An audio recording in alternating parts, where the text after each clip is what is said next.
Now, in verse 10, however, so Hosea chapter 1, verse 10, we see, even though God rebukes the children of Israel with these three sort of ways of rebuke, in verse 10 he says, "Yet the number of the children of Israel shall be as the sand of the sea, which cannot be measured nor numbered.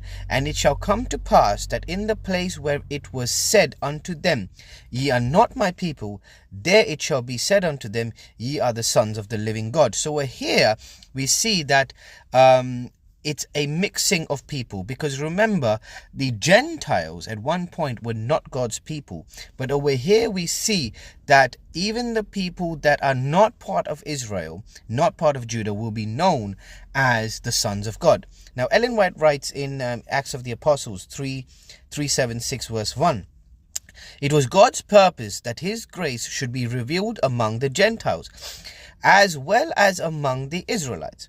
This had been plainly outlined in the Old Testament prophecies." The apostle uses some of these prophecies in his argument.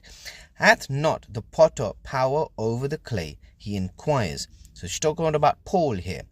"Of the same lump to make one vessel unto honor, and to another unto dishonor.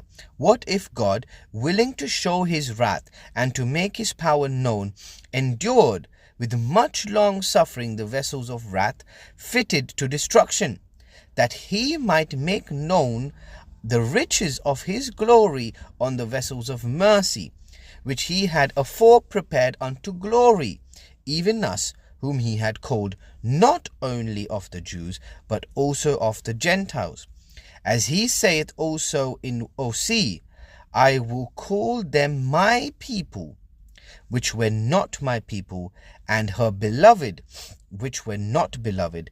And it shall come to pass that in the place where it was said unto them, Ye are not my people, there shall they be called the children of the living God," which is again, see Hosea 1-10. So we see in Hosea chapter 1 verse 10 that this rebuke that was upon Israel allows a culmination of mixing of the Gentiles and the Jews, that both shall be called the sons of the living God. So now we see this sort of introduction that the love of God is not only for the Jewish nation, but for everyone.